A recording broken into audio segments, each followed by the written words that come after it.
Hey, She Slayers, and welcome to another episode of She Slays the Day podcast. I am your host, Dr. Lauryn Brunslick. Okay, so what do we have for updates? And so Kirby and I just took, so we're in December, and I don't know if you know this, but my husband is like one of those people. He's one of those people that would put the Christmas tree up middle of October. So around here, we have to have very strict rules. The Christmas tree is not allowed to go up until November 1st. How I enforce this, because the children are on his side, is that if they would like to skip Halloween, we can start celebrating Christmas early. I am very convinced that in a couple years, when they're both like, they're going to turn on me and be like, yeah, let's go ahead. Let's skip Halloween. I'm going to be like, no, I don't want that. So we are in the safe season to celebrate Christmas. And so we live 2 hours in the middle of nowhere from Minneapolis. And when Kirby and I used to live in Minneapolis, we would go to a theater called the Guthrie, and we'd get all dressed up, do a nice dinner, and go see A Christmas Carol. And now that our girls are 9 and 11, we were like, well, maybe they're old enough to do this. Spoiler alert, yes, they are. It was amazing. But I had all of that like nervousness of like, are they just going to whine about getting dressed up? And are they just going to complain about the fancy dinner and all of that? And Ty had like a really funny reaction. So we get to the dinner, and Kirby loves oysters. I'm indifferent. Like, I don't dislike oysters at all. I think they're like a price thing for me, where it's like, yeah, sure, if you feel like spending money, buy me some oysters. Like, but and I'll kind of enjoy it, but I don't think I enjoy them at like the $3 to $5 each rate. So, anyways, so I'm like, hey, hon, they have oysters. And Kurt's like, and Ty, our 9-year-old, goes, I love oysters, which didn't surprise me because like our oldest likes oysters, but I wasn't really thinking about like, wait, do you? So they order oysters, and so Ty's about to take it. And I'm like, okay, we're in a restaurant. You have to swallow this oyster, okay? You cannot spit it out. And she's like, no, I like oysters. And I'm like, okay. And so she puts it in her mouth and immediately regrets this decision. And so she's like holding it in her mouth, and I'm like, just swallow it. Just swallow it. But then she starts making the like the gag reflex, like, oh no, she's gonna barf. And so I instructed her on how to politely get it into her out of her mouth and into her napkin. And so we were talking, and then like Charlie, cool as a cucumber, and she's like, I think she means mussels. And I was like, oh yes, Ty likes mussels. That is, and she's like, yeah, I like those ones, not those gross things. So the family is split on it, apparently. And all right, we're nearing the end of the month. We have best of episodes coming up. So if I would love if you looked back through and picked your favorite ones, send me a DM, let me know. We typically pick best of based on, well, you know what? This is kind of a secret. Most of December people don't even have a chance of making it into the best of. And that makes me sad because, so like last week we had Dr. J. LaGuardia, and I think that would have been a best of 2023 episode, but it doesn't have like enough time to get the downloads, and like people just listen to it. So it's kind of weird. And then like today I've got Nikki Cottis on, and I think that, so it's tough. So anyways, look back through, let me know what your vibes were this year and who you really liked, and shoot me a DM. Yeah, so that's what we got. You're also going to probably notice some new advertisers on the podcast this month and next month. I would just like to squash, I'm not going to name names or anything. I just want to squash any rumors that certain people may be not advertising with She Slays the Day podcast anymore. And that's okay. That is absolutely okay. That does not mean that any drama went down. It just means that there's a cycle where sometimes you get the most out of return on an investment, and then you do something else. But it's also, I'm just very excited because I will always partner with advertisers and sponsors that I really, really believe in. So I've loved everyone who's been a sponsor of the podcast up until this point. And I also am really excited about the sponsors that we have going forward. I think it's always kind of an insight. The podcast is always an insight as to like what's going on personally in my life and like what I have on the agenda in 2024. So there's just some new ones and there's exciting things happening. Okay. Oh, one more update. In case you're living under a rock, we are in the 4 to 5-ish weeks of the year in which you have an opportunity to get on a discovery call with me, a free call to see if my signature course, the Multipassionate Chiropreneur, is right for you. So we did this last year. It's a once a year thing. It is only the end of January through the beginning of April. So this year it starts January 22nd and ends April 5th. So there's not going to be another one until 2025. This year we are taking 32 chiros in. Most important thing to know if you qualify, I mean, there's lots of different things, but like one, you need to be the decision maker in your clinic. So you do need to own your clinic. Now, associates, you are like heavy on my heart right now, especially because I feel like one of my goals and missions within chiropractic is to help associates find amazing opportunities and kind of get over that idea that they have to own their clinic. So I've got things coming for you in the future. So don't feel left out.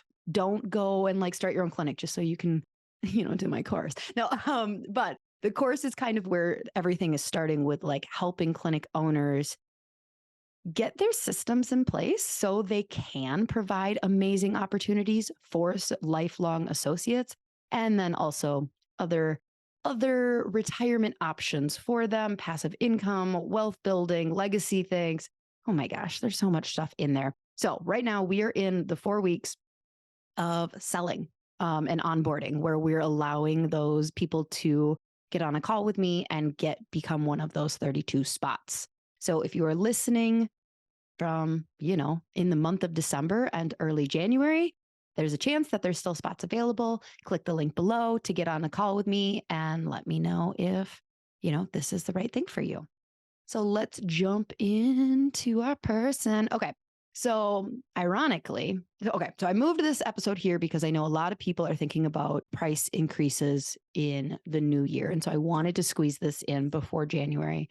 But Dr. Nikki Cottis is a graduate of my first year's course, Multipassionate Chiropreneur. So if you are curious about what she has to say, stay till the end and she lets you know what she got out of it and highly recommends it. But she's a chiropractor in Gulf Shores, Alabama. She does not have a super thick accent. I kind of wish she did.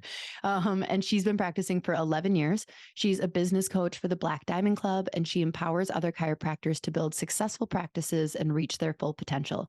Dr. Nikki is not only dedicated to her profession, but also finds balance as a mom and wife. And today we are talking about 2 different perspectives on raising prices in your practice. And I guess I wouldn't say 2 different, but just 2 chiros who've raised their prices. Both her and I raised them in a slightly different scenario this year. And I frequently get questions about price raising. I see a lot of questions on the like Facebook boards on how often you should do it, how much should you do it, how should you tell your patients. And so we are going to answer all of those questions for you. So let's take a breath. Help regulate our nervous system. Take that nice deep breath in. Even if you can't close your eyes, feel it filling your belly. Hand on your heart if you can. God, as we are in this season of Christmas, it is and can be one of the easiest times of year to see you actually in action all around us. People are giving, people are thinking about others more than themselves. And just let us see you in all of the ways that you are woven into this month and the spirit of Christmas, and help us extend it. Can we extend it a week, Can we extend it a month? Can we set that as a goal for ourselves to continue thinking about and holding on to that spirit of others a little longer and just set that goal for ourselves? In your name we pray. Amen. All right, peeps. Without further ado, here's my wonderful conversation with Dr. Nikki Cottis. Enjoy. Okay. So, Nikki, you and I connected through Multipassionate Chiropreneur. You coach for Black Diamond Club. And where's your practice again? My practice is in Gulf Shores, Alabama. Yeah. Okay. I thought it was Alabama because your accent doesn't give you away. And so from everything that I know about your awesome practice, like working with you last year, when so we did a price increase this year, and I don't know how many times we've done a price increase, not as many as we should, but I've had like a lot of people write in questions asking about a price increase. And I was like, I don't feel prepared to answer this on my own. And so I reached out because I knew you have a very similar practice to mine. And I was like, hey, do you want to talk about this? So I have questions for us today. But I do want to like preface to like people that like we're not experts. We are just like real people running a practice, a high volume practice, going through it on a day-to-day basis and like making errors and learning from them and just giving our 2 cents. Yes, 100%. Yeah. So if you disagree with the advice we give today, you can do that. That's fine. People can disagree with us. But tell us a little bit just about your practice, like cash, insurance, what's the word I'm looking for? Like ratio type of things. So we're about 80% cash, 20-ish% insurance, and we only take Blue Cross. So that's the only one that we even bill. We don't bill any out of network. For a little bit of time, we did some Medicare, but we got away from seeing Medicare patients a couple of years ago. And so just How Blue do Cross you right get now. away from seeing Medicare patients? When they call, we simply tell them we're not accepting any new Medicare patients right now. So we are like a participating provider with them. So it's also like, let's say someone's mom really wanted to come or something. We still have the ability that if we really wanted to see someone, we could, but we just tell them we're not accepting Medicare patients at this time. Got it. Yeah. I mean, Gulf Shores has got to be, it's like a retirement community too, right? So yeah, yes. You're like, I draw the line. So yes. Okay. So how many years have you been in practice? I have had my own practice for 8 years. 8 years. Okay. So is this the first price increase you've done? No. So, okay, when I first started, I also come from a background of like a management company that's basically like, it doesn't matter what your revenue is. It doesn't matter what your profit is. As long as you're saving the world and seeing 400 visits a week, then you're doing a great job. So when I first started, the only number I cared about was patient visits. Because you're nobody. Yeah. And so it's like, I see a lot of people, and it didn't matter to me that I wasn't making money until it did matter. Because I was literally killing myself.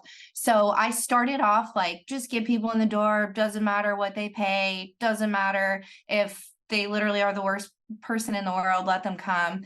And then over time, we slowly started to raise our fees. Then in 2022, we actually did 2 price increases, and one was like a little bit big. And then I felt like the next one was a really big jump, especially if I look back to like, oh my gosh, this is where we started and this is where we are now. Okay. You bring up I'm so glad you brought this up, because I didn't realize how I was going about this topic in a very like tactical, like a lot of the questions are like, how do you decide? How do you communicate it?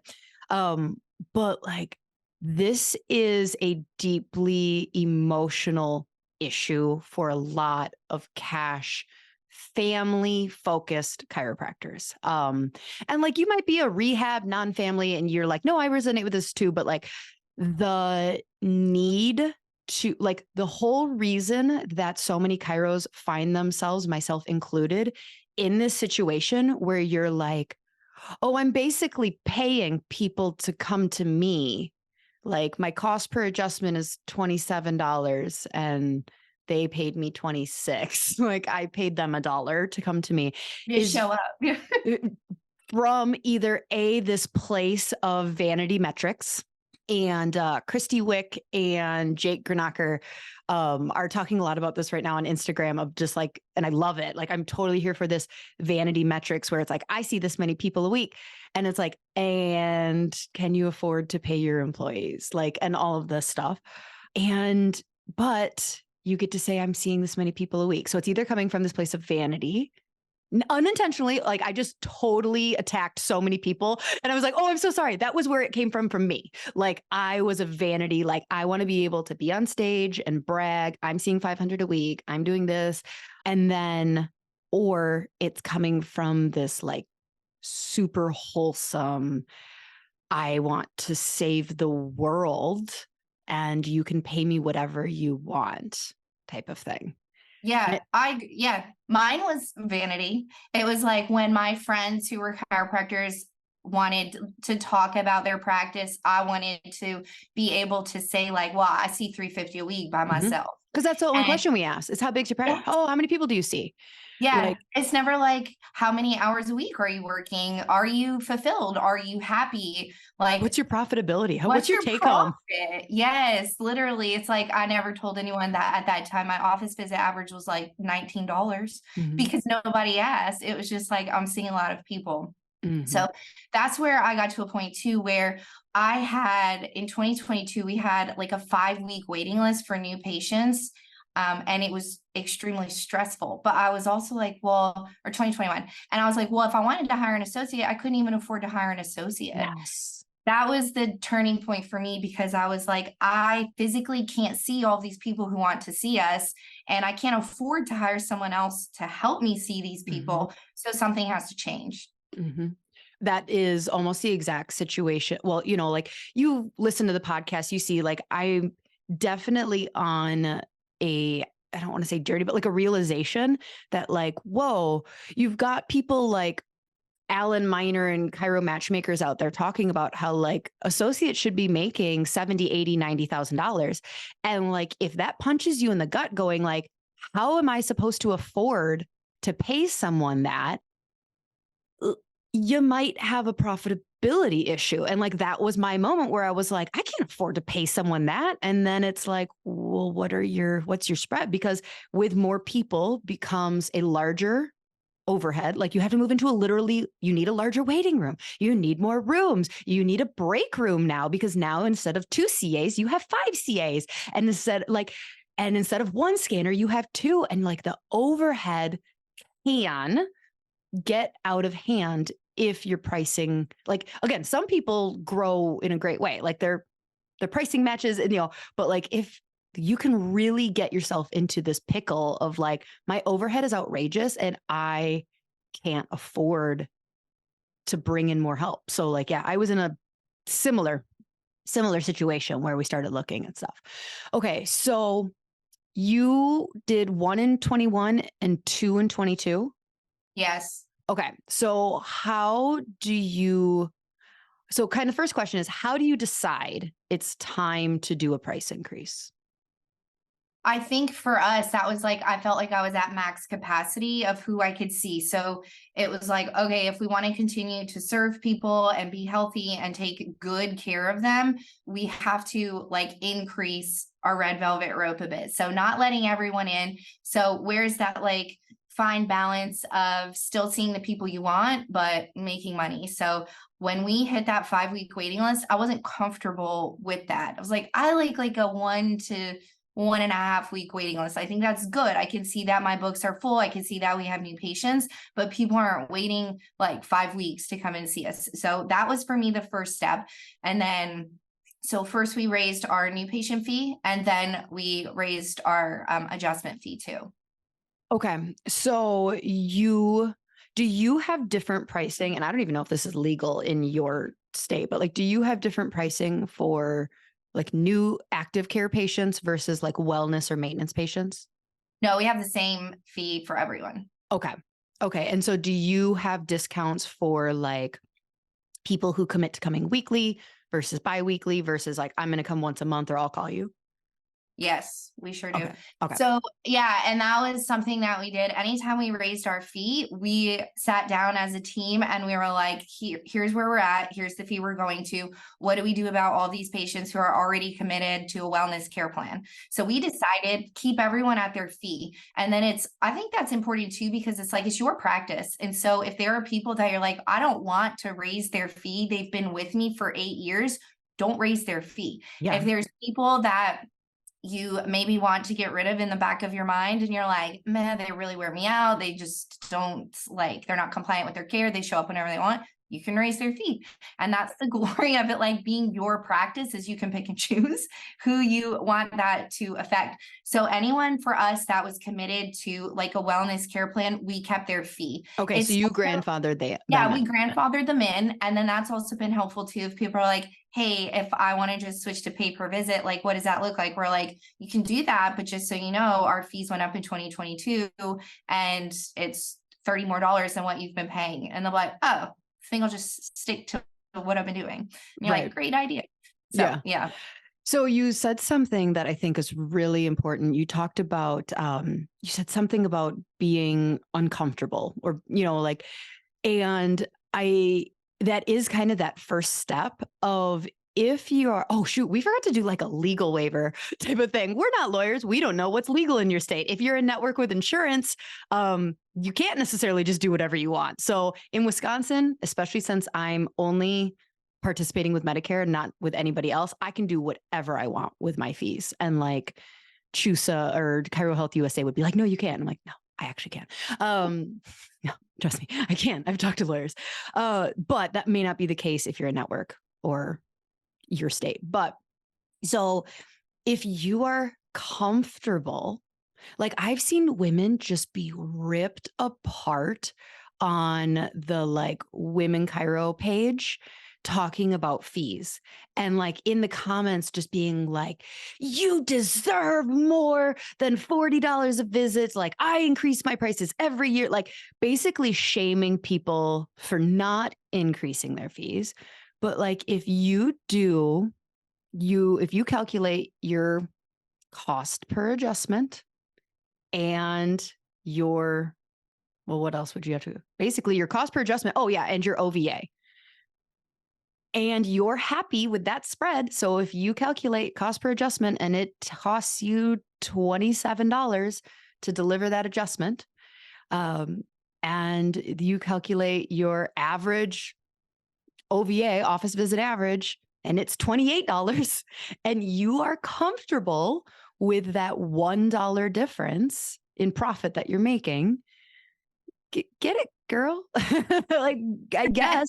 But I do think there is this moment where, real change and comes from, now I'm uncomfortable. Now I'm uncomfortable with that reality. Whatever it is that makes you uncomfortable, maybe your dream building goes on the market and you calculate that the bank won't give you a loan because you're not profitable enough, or, whatever, you can't afford an associate, you can't afford. But basically, I think it's kind of that wake up moment where you're like, oh, I'm running a nonprofit. Yes. Like, I think that's a lot of like wake up moments where you're like, shoot. And if you're comfortable with that, that's okay. There are box on the wall clinics, pay what you want, that are super successful. But if you get to that uncomfortable point, like that's when it's probably time to do a price increase. So how did you decide how much to increase? Okay, so I basically had my office manager call around to all of the chiropractors in town. Oh, sneaky. Did she do it from her cell phone? Sneaky. Yeah. Yeah. So she did it from her cell phone. We called all the chiropractors in town and we were like, hey, I don't have insurance. What would a new patient visit cost? And so we kind of saw what everyone else was paying or charging. And then we based ours off of that. And some people were charging like $500 or $600. And I was like, well, that's what are people even getting for that? But most people were like between 180 and 200. So when we first did our price increase, we we're like, let's go to 250. And then our second one, we went all the way to 300. But you get a lot for that first visit. And we were like, our value that we provide to us is worth $300 for that visit. So we went up to 300 based on what everyone else was charging in town. And then we did the same thing for adjustments. So what is everyone charging? Let's charge $5 more than what the average is. So why did you go more instead of less? I love that, because I think natural intuition would go, okay, you're charging 45. I'm going to charge 44, right? Yeah. I can't say that this was my concept. It's something I learned from one of my coaches, which at the time was Sean Dill from Black Diamond Club. And he basically would talk about the concept of like the joint and then like a boutique practice. And so he said that you can either be the lowest or you can be the highest, but you can't be in the middle, because those are the people who most commonly are not profitable and go out of business. So I was like, well, I don't want to go out of business and I don't want to be the cheapest. So I was like, we have to be on the higher end of things because we need to maintain profitability. So that was not my idea. It was coaching. And one of his biggest things too is that like great coaching advice is always counterintuitive. And so when it sounds like, why would you do that? He's like, that's the point of paying a coach, because it's not what you would think of by yourself. You're paying someone else to give you these ideas. Right. Alex Hormozi talks about that in his $100 million offers too, of like this idea of race to the bottom. Like you cannot win that game. Like whether you're selling a t-shirt or an adjustment, like you will always be out cheapened. And then like somebody can always come in and be like, well, I'll charge $1 less. And then you're like, well, then I'll charge $1 less. But then like those businesses just go out of business. Yes. So very, very smart. So I'll answer the question. How did I decide when? I kind of already shared of like, we were in a situation where I wanted to be able to pay our current associates. I want to get them to $100,000. That's my goal, to get them. And I want to hire someone out of school for more than we could. And so I was like, well, we got to increase something. So we had, it's kind of hard to talk about numbers, not from a vulnerable perspective, but just like making it make sense for people. So the way our clinic works is we have a pretty low new patient fee. We don't do x-rays though. And so it's less than $100. And then they start out as an active care patient where their price is one thing. They get a discount for paying upfront and committing to care. And then once they graduate to wellness, then they're in our wellness program and they get access to cheaper, right? So whether they commit to weekly or biweekly. And I've been in practice 13 years, and the last like 3 or 4 price increases, we did not touch anybody who was currently a committed patient. So what that means is, and we are like 75% wellness. So what that means is that here we are in 2023, and I literally have some patients, a family of 4 or 5, that have been coming weekly since, this is important.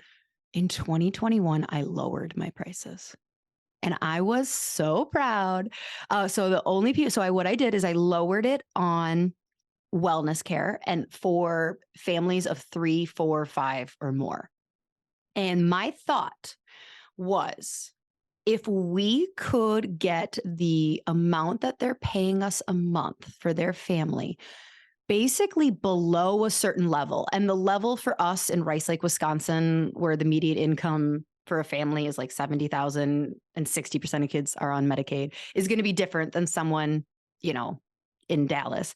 But like, so for me, I was like, you know what, if we can get a family, their chiro monthly budget being like less than a certain amount, when it comes time to, we have to cut back expenses. Did you hear me just say, by the way? I just said, I was imitating what a North Wisconsin, so if we could fly below the radar, then when that family needs a new vehicle, or when they need to save up for a new house, or someone gets let go, they would just not get rid of chiropractic. If I was cheap enough, they just wouldn't quit care. And I can tell you, I need everyone to listen because I ran this experiment for you for 2 years. That is not true. They cut you out anyway. They cut you out anyway. I would actually say they cut us out more. I think our retention during that time was actually worse because there was just no value. Like, it was like, oh, like there's not, like they didn't have to decide whether or not they wanted to pay $15 for an adjustment, because when they did, they did. And then when it was and so in 2021, we took everyone, families of 3, 4, 5, and went as low as we could. And so we had people who were grandfathered in and were like, no, your price is going down. Like, they're like, yeah, it was so fun for the front desk. It was like Christmas Day, being able to take this family that you truly care about and be like, well, your price is changing. It's now $3 cheaper per person. So then fast forward to 2023, we were in a pickle because people were just insanely cheap. And some people quit and some people didn't. And so we knew we had to increase across the board. We couldn't do the grandfather in because we had done that for so long. And we literally, our cost per adjustment, we ran that number and it was like 23 something. And we had a lot of families paying less than that. And I was like, we have to universally across the board increase it. And so how we decided how much to increase was just based on like how much of that profit margin I wanted to span. So for an individual or a family of 2, we didn't increase it that much because we were already profitable by like $7 per adjustment on that. And I was like, okay. But like the 3, 4s, and 5, I couldn't increase it as much as I technically should because they were so low. Like, I was not comfortable with saying, okay. Oh, Kirby was so mad. Not so mad. I mean, Kirby doesn't get that mad, but like he wanted to approach this from a numbers standpoint, like from a math, right? Of like, well, if we increase 10%, we can lose X amount of people and still be profitable, right? Like he wanted to do the smart math thing. Right. But where doctor prime, he's not in clinic, he's not adjusting, he doesn't know these people, that he's not adjusting them weekly for the last 8, 9 years.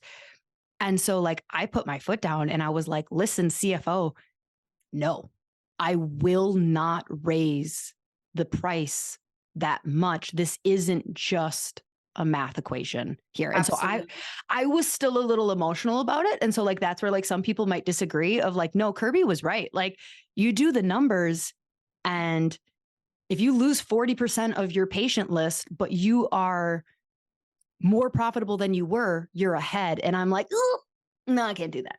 I can't do that. Yeah, so, that's like such a good point, because it's so important that like, if there's a family that you've been seeing and you care about and they bring you joy, like, why would you want to lose them? Even if you might be losing a little bit of money, you're going to make up for it from someone brand new who comes in and pays the new full fee. So it's like, it all, to me, always balances out. And there are times, like, if I think about people who are grandfathered in on their like monthly recurring revenue, I'm like, who cares? Like, if you have like $20,000+ of monthly recurring revenue of these people who've been with you for 8 years, everything else is like just gravy on top of that. Yeah.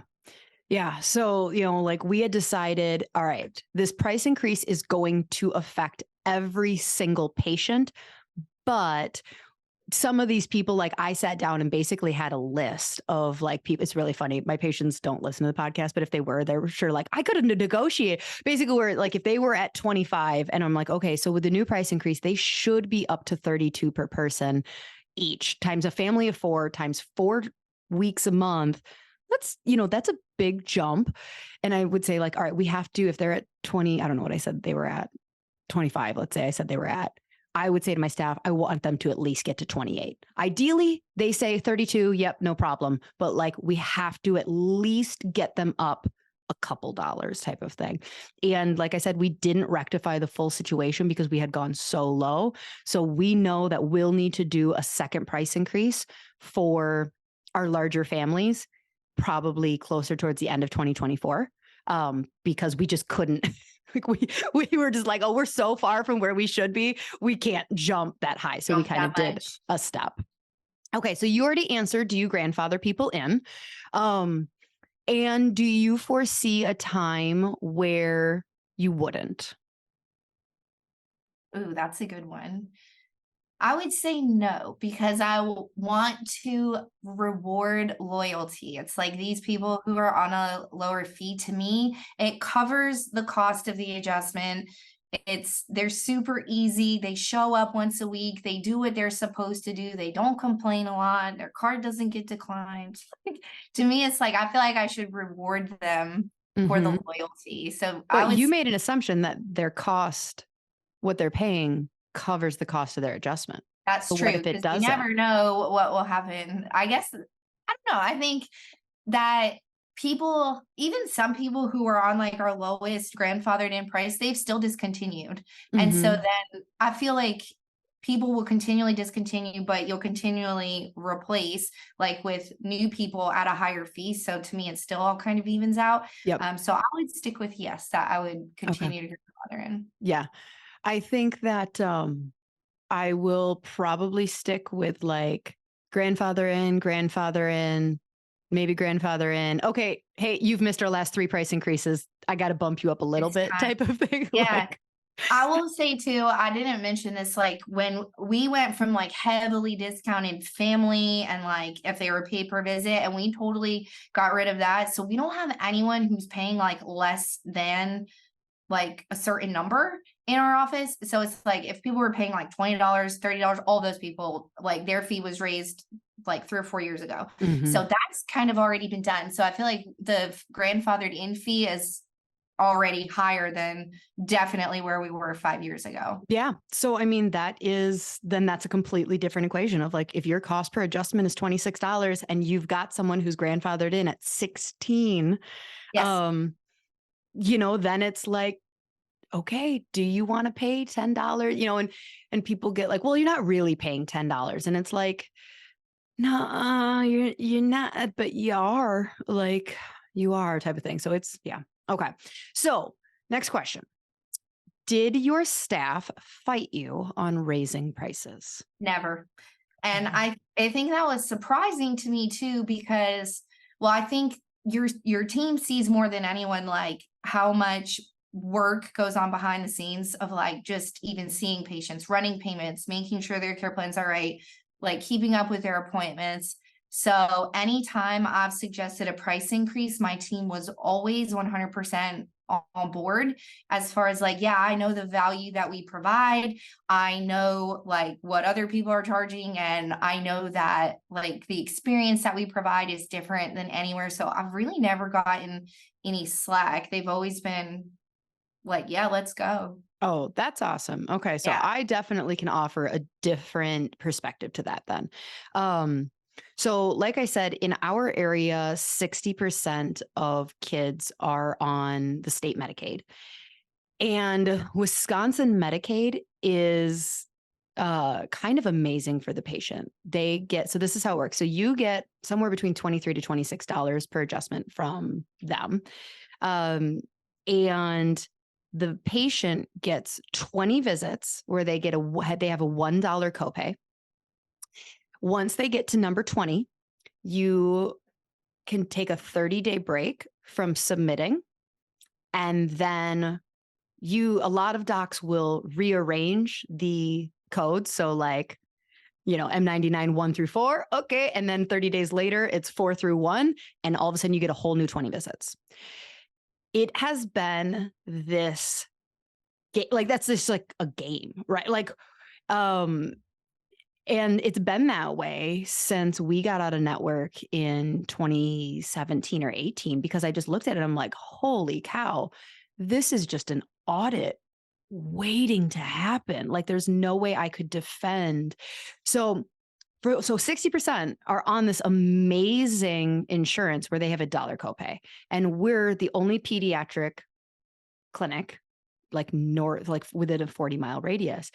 And so my staff, kind of getting back to the question, they really struggle. They struggle with the poverty complex because they do, they hear the new patient stories of like, they connect with that mom and how she's at her wit's end with her baby who won't stop crying. And, and everybody recommended us. And then they're like, okay, well, let's find a time to get you on. And they're like, oh, wait, do you take Medicaid? And they have to be like, no. And so those patients don't get on, and we've worked on the new patient phone call. So anyone who's like, you should be, believe me.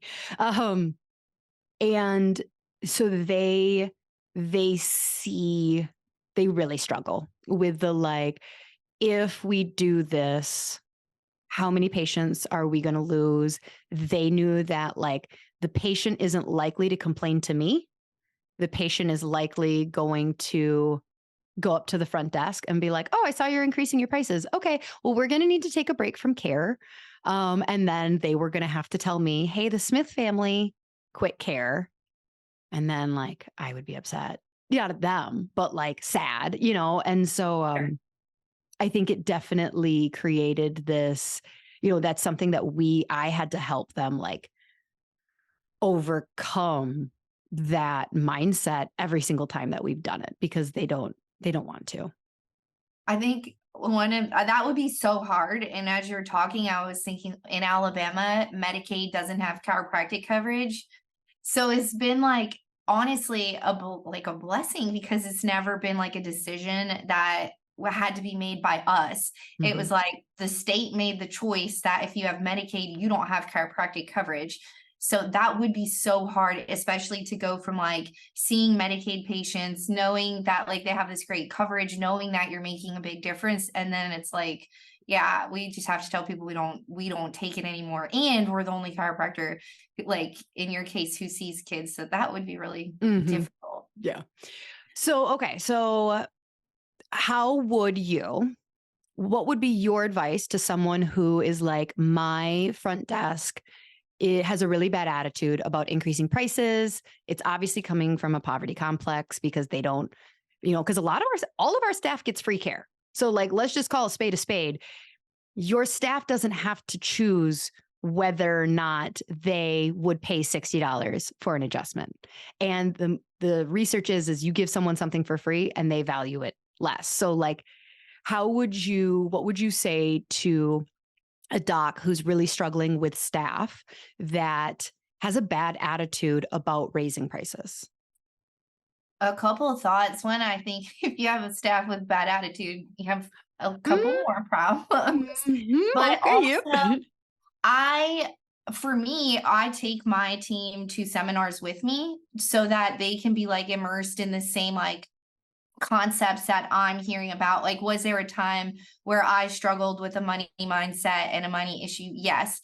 And I've also never paid for chiropractic care myself. So it's you have to also, you go from being adjusted in school for free and taking care of people for free. And then now you have to charge for it. So I would say that we as chiropractors have also gone through that ourselves with finding the value behind it. So how do you teach your team that? I think you need to immerse them in some sort of mindset culture, some sort of seminar, a book. Also, sometimes we had a meeting once about launching a new product, and someone on my team was like, but I couldn't afford that. And I was like, but it's not for you. It's for you wouldn't be the person that necessarily we're targeting. So I think that's important too, of who are we trying to help? Who are we trying to reach? Something with kids too. I have one child, and that was a very conscious decision. I can afford my lifestyle with one child. I didn't choose to have 5 or 6 kids. And so that can also be a mindset shift too, of I made decisions in my life so that like, would I want to have more kids? Yes. Do I want to pay for them? Heck no. So it's like, I decided that one kid fits my lifestyle, and that's what I chose to do. So it's like, people make decisions, and then they also are open to make decisions on like, can we fit this into our budget? Can we not? And so your team can also see that too. Like, well, this is a decision that they make if the value is there or not. Oh, you're making me so uncomfortable, but like in a good way.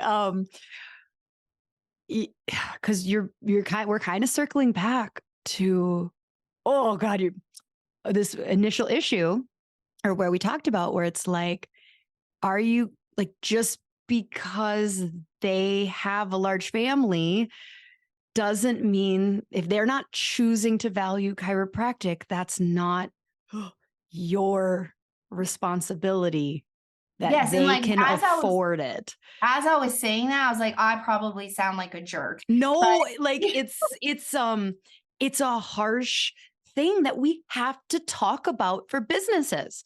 If you sold, like, does Apple care? Okay, so let's remove the life-changing miracle that is an adjustment.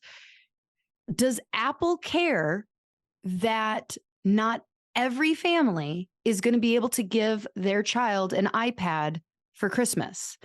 Right. And so, like, we don't need to be Apple, but like, also it comes back to, I know that you want chiropractic you want everyone to experience chiropractic, but I think sometimes I think that, so you have to sell chiropractic, right? Like we have to. That's not, I think that is like, and instead of educating on value and sitting with the possibility that I did my best to communicate the value of what this can be, and they still said no. They still said, we can't afford it, or we choose not to afford it. That's really uncomfortable for a chiropractor, because then they have to sit in this. So it's just easier to make it so cheap that they don't have to say, the patient doesn't have to be uncomfortable, and therefore you can stay comfortable. And the patient go like, okay, well, sure, I can. So all of my family can get adjusted for $10. Sure. Sounds good. I can say yes to that, type of thing. And so it's growth, it's discomfort. It's so much. And there is no wrong. Like, I don't want anybody who's like, but I am happy with giving $10 adjustments. Like, okay, cool. I never want anybody to feel shame or judgment from the podcast, but it is just like things you have to think about of like, okay, you're making those decisions, but at least make them from an educated standpoint, knowing the road you're on, versus like you and I shared our story of like, where we were like, oh shit, I didn't even realize, like, I got myself painted into a corner, and now I have to figure out how to get out of this. Yeah. And then it's also, when you see a lot of patients too, they like option of an injury or an illness, it just like extrapolates. And so for me, I literally, my foot started hurting last August, and I was just continually like using my right foot to pop my table. And so I'm like, something's up with my foot, something's on my foot. So I also got to this mindset point of like, if I continue to do what I'm doing, I will not be practicing very long, because I physically won't be able to kick my table, like use the foot pedal. So it's like, okay, where does taking care of myself and my family come into play before taking care of everybody else? And so if you're like, just, I need to see as many people as I possibly can, what kind of health position does that eventually put you in? And eventually can really burn you out mentally, physically, lead to injuries, and you can end up broke. Absolutely. Okay. So how did you communicate this to patients? So you decided you're increasing your prices. How'd you communicate it? We just told them. So we were like, hey, and then we also like, with a sign on the door, a no, text? we never put up a sign. And that was where you said you had like a list. We also had a list. And so we were like, this is the list of people that their price won't change.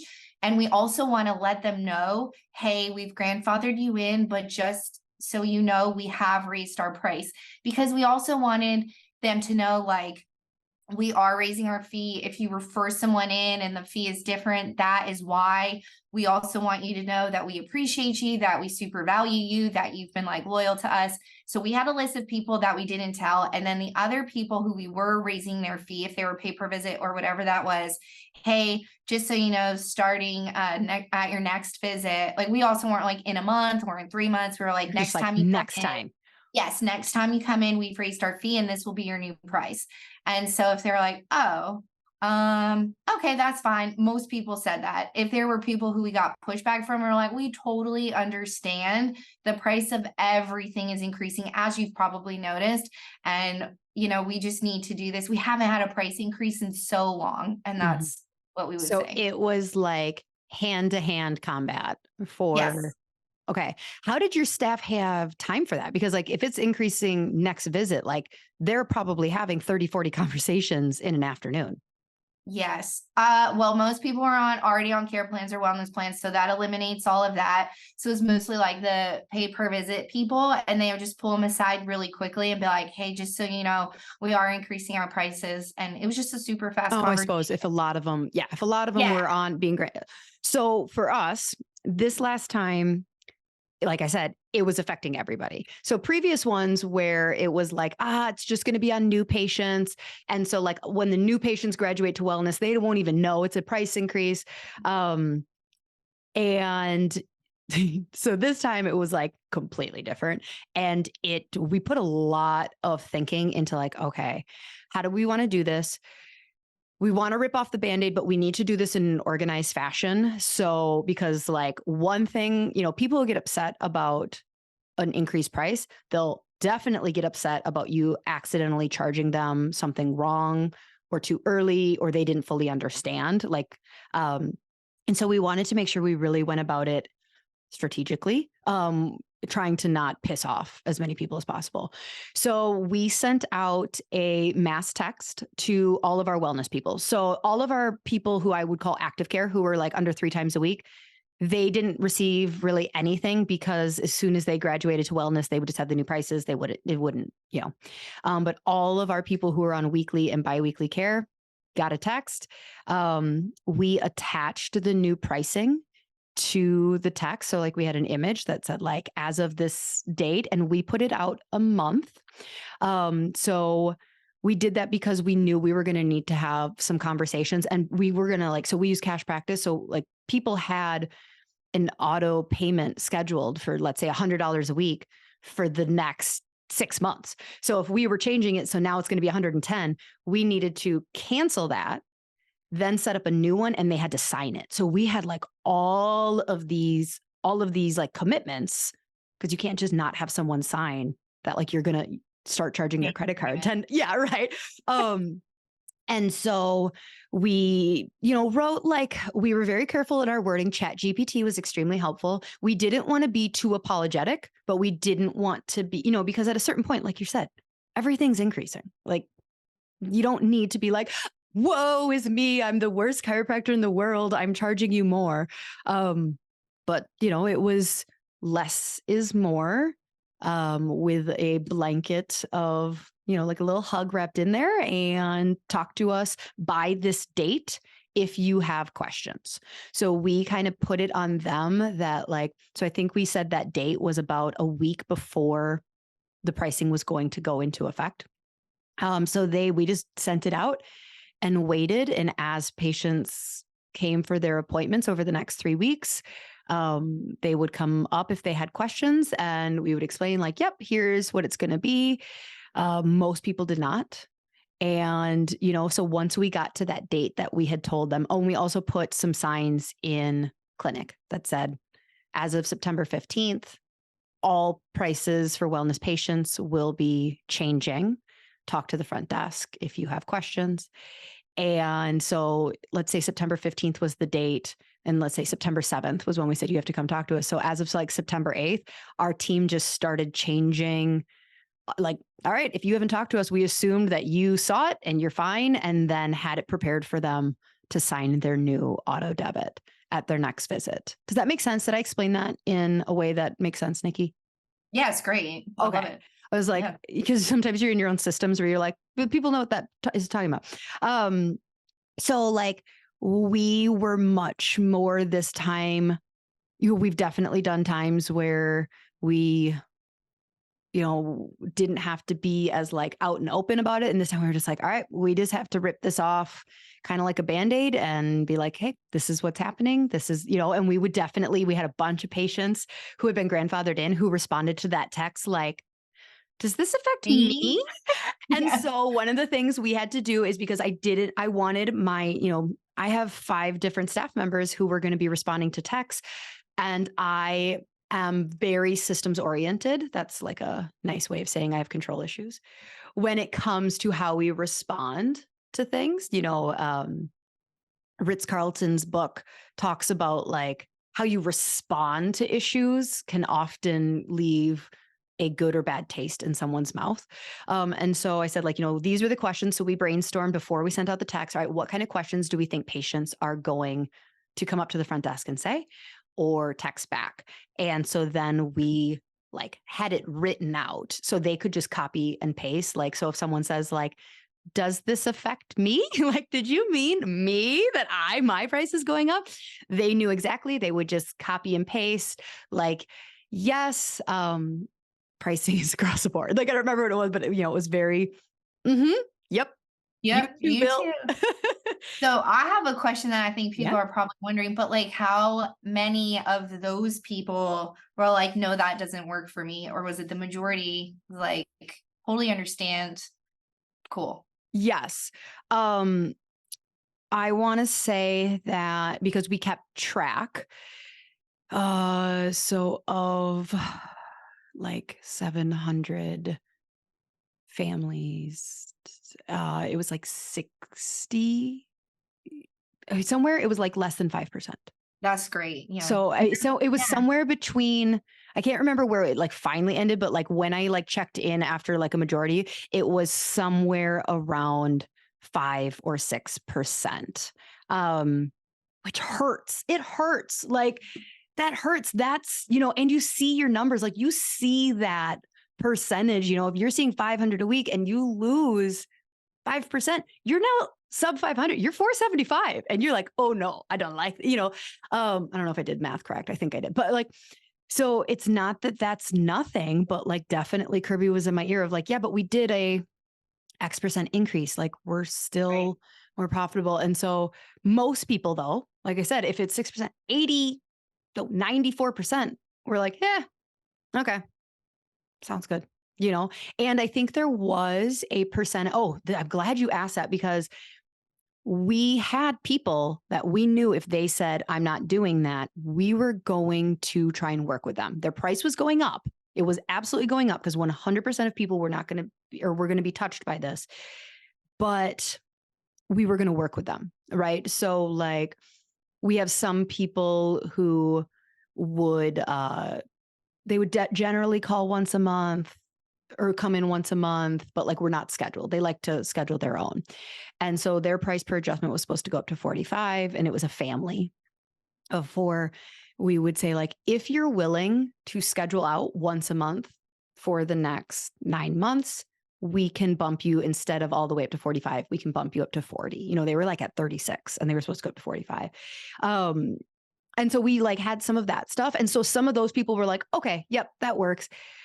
But some people, even though we were like, hey, we don't want to, because this was in the phrasing of our staff when they had somebody that was clearly like not happy about this, like, they would say things like, well, we might have to reconsider how often we're coming, or we might have to reconsider care. Our staff didn't say like, yep, well, you do you, Gina. They were equipped to respond with like, let's talk at your next visit and see what you can do. I know Dr. Lauryn cares about your family and does not want to lose you in this price increase. So like our staff was, and some people, they were ready to leave. So this price increase felt like almost an exfoliation. We knew we were going to be going from 3 docs down to 2. We found out about, and that was actually kind of nice, is we found out 1 month before our price increase was supposed to happen, like around the same week that we were going to be announcing it, that one of our doctors was moving. And so we were like, oh, well, all the more reason now to like feel like, yeah, we have to do this. But some people, they were just looking for their out. They were nice people who loved us. We hadn't done anything to them, and they didn't necessarily have the like nice out of like, oh, my husband lost his job, or Yeah. they just didn't want to come anymore. And this was their out.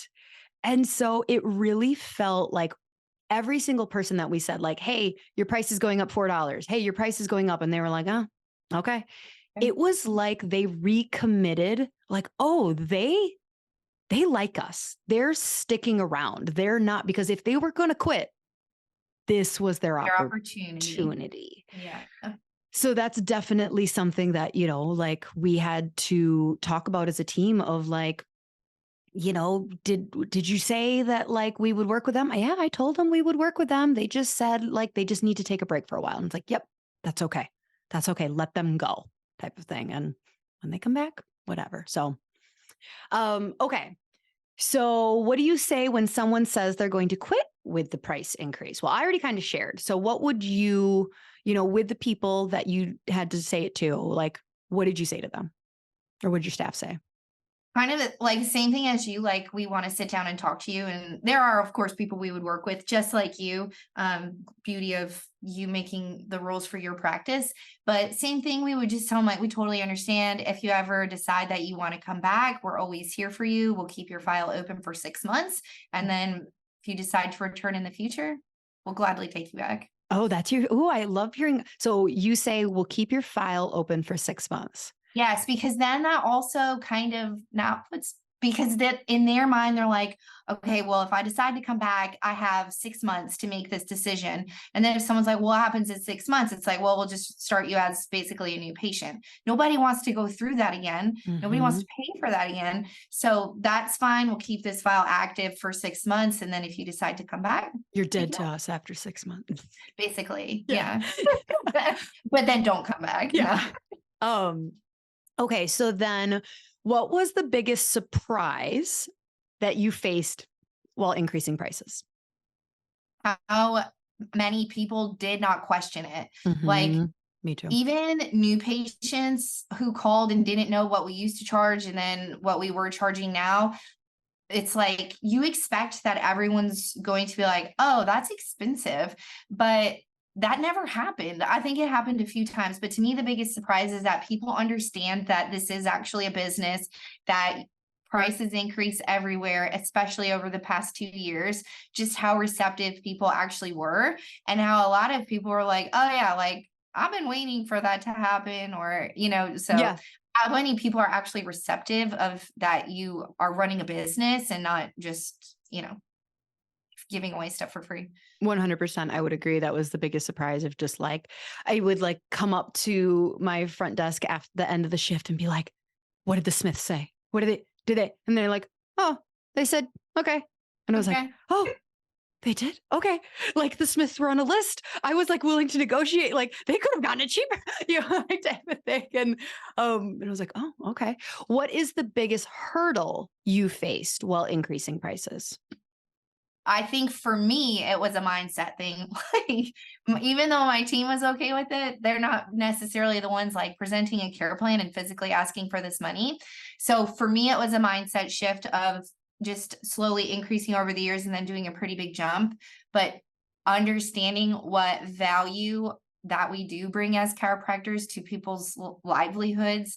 I think that was my biggest hurdle, was me accepting it, because I was uncomfortable. Like, it's uncomfortable to be like, this is what we're charging, and if you don't like it, sayonara. Yeah, I think my staff would say I was the biggest hurdle too. Yeah. So like, we did all this prep work and like, I was like, yeah, here's the facts. Here's the facts. Everyone's going to get affected. And then like, once it was like in play, I was like, what did so-and-so say? Oh, just say this. And they're just like, you get out of here. Get out of here and just let us do our work. And I'm like, oh, okay. So, control issues. So, okay. Was there any questions that you think we didn't cover that someone didn't write in? Any I issues? think so. I think we covered a lot of good stuff. So I do too. I think one more thing that I've been thinking about is one time one of my coaches at the end of the year, it was last year, I said, I did 300,000 more dollars than I did the year before. And he said, what was your patient volume? And so I looked, I said, it was a little bit more, but not much. And he said, for 2023, I want you to collect the same revenue and see less people. And it was the hardest mindset shift I've ever had in my entire career. Because again, volume, numbers, that's all that matters. And so even still now, I'm like, oh, we saw less patients this week, but it's like our revenue is the same. And it's like this, just if you can get your head wrapped around that it's not just volume that matters, that it's literally the whole picture of owning a business. And once you can really start to understand how business works, how profitability works, why revenue matters, all those things, it will just be easy to raise your fees. yeah, Easier. yeah, I 1,000% agree. And it's the mindset shift that a lot of chiros, unfortunately, especially family cash chiros, have to make. So, well, thank you so much, Nikki. So, Nikki, if where can someone, if they have a question, where can they find you? How do you want people to reach out to you, follow you? On Instagram, my handle is DrNikkicottis, Dr. Nikki Cottis. I'd say that's the easiest way. You can message me there. You can ask me any questions. I'll be happy to talk to you about all of the mistakes that I made and how we're fixing them. Yeah. Oh, and hey, you are a grad of my first Multipassionate Chiropreneur, my first class. So thank you so much for trusting me. We are in process of onboarding our second class.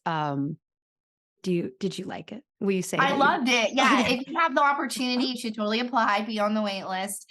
And I was just thinking how one of the biggest things I took away from your course is that A, you can make money outside of chiropractic, but B, I know I talked to you a lot about how I was in this keeping up with the Joneses and this go, make as much money as possible kind of thing. But you taught me how to really balance between chiropractic, my personal life, building a business, taking that money, and what are you going to do with it? Because what's the purpose of having all this money if you don't have a plan for it? So if you're in a position where you want to know, what do I do with overflow of money? How do I improve profitability? What are other ways that I could actually make money besides busting my butt over the side of a table every single day of my life? You should absolutely take Lauryn's course. And I did not warn Nikki at all. And nor did I pay her for that. I'm just like, oh, I'm just going to surprise you right now. Nikki, thank you so much for your time, love. You are so smart. And I am just happy to call you a friend. Thank you so much. I appreciate it. All right, She Slayers. Until next week. Bye.